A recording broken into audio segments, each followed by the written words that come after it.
that you can't afford to miss the opportunities you create, and if you've got a penalty, you simply can't afford to miss it. And of course, the most reliable penalty taker that we have in the team is the captain, Harry Kane. And unfortunately for him, Mark, the pressure was too much. I think that you can all say and look and say what happened there, but clearly the pressure got to Harry in the end, and it's enormous pressure, because I reckon if it was 2-2, Harry would have scored it to take us through. But I think to bring us level at that stage, it was just a little too much for him pressure-wise, and got under the ball, skied it over the top. But a terrific performance, particularly in the second half by England.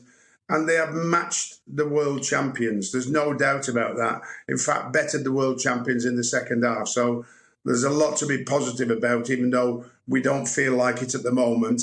And certainly the England team and the backroom staff will be very dejected on the back of they've matched and in the second half bettered France, who are the world champions at the moment. Gareth Southgate has had a few good tournaments. He's taken England a fair way, but never quite crossed the line. Do you think that the FA will be looking for a new head coach, a new manager in the months ahead?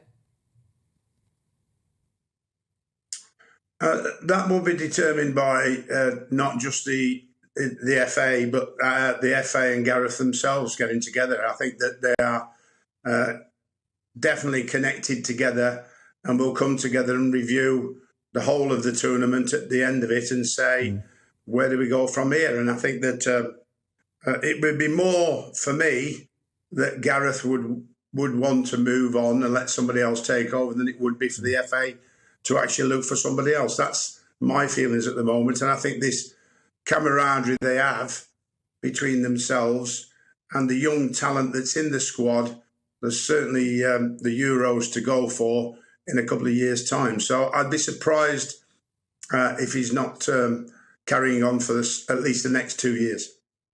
That's interesting. So you think he might have a crack at the Euros? Yes, I do.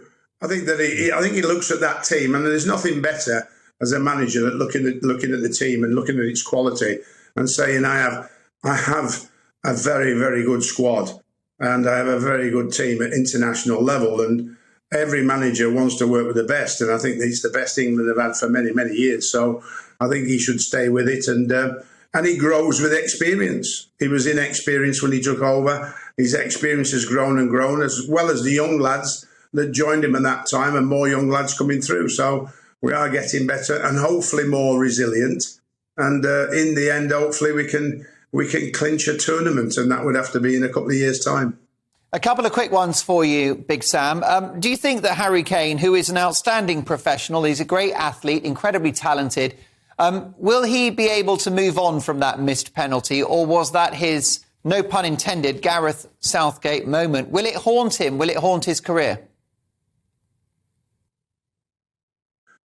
Harry will take the next penalty at Tottenham when he gets home, so he won't have a problem with that. So I think he's that type of player and that type of character. While it will take him a while to get over it, he will go back to Tottenham and he will be the chief penalty taker. I think that in the end, you can't be 100% as a penalty taker. Unfortunately, you don't want to miss it when it matters the most. And of course, it mattered the most in this particular game, and the sad thing for me was the second goal for France. I think that we could have avoided that.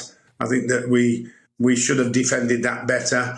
And of course, because we didn't, we ended up behind again and getting a little bit desperate. But when we got that penalty, I felt that we were going to go into extra time again and see where we went from there. Yeah, that's right. You go into extra time and all bets are off. Who's going to win this cup, do you think, Sam? Well, I think France. I think that they've got the resilience, and certainly they have the most experienced manager of all in the World Cup. So I think France are the team to beat now, certainly by the fact that they can play under par, and England showed that how good they were by making France look under par, particularly in the second half. But they still find a way to get through, and that's what we have to do. We have to find a way to get through these in these tournaments if we are not playing our best, and we've still got to try and find that yet. Big Sam, it's my view that you are the one that got away But you're still young, you're still fit, and of course, you know, an absolute passionate fan of, well, you know, you're getting it done. Have you got another big job in you? If one comes up, Mark, I have a big job in me, which whether one comes up, whether somebody picks the phone up and rings me. So if they do that, then I'll be very interested. But we would have to wait and see. I can't actively say what job I'm going to get. Somebody needs to ring me up and say, will you come and manage my football club? And if that's right for me and for them, then I'd be delighted to. And if they've got any sense, they will pick up that phone. Big Sam Allardyce, it's been the greatest privilege to have you on the show, and I hope you'll return to the programme soon and we can talk about everything else, including sorting out this country.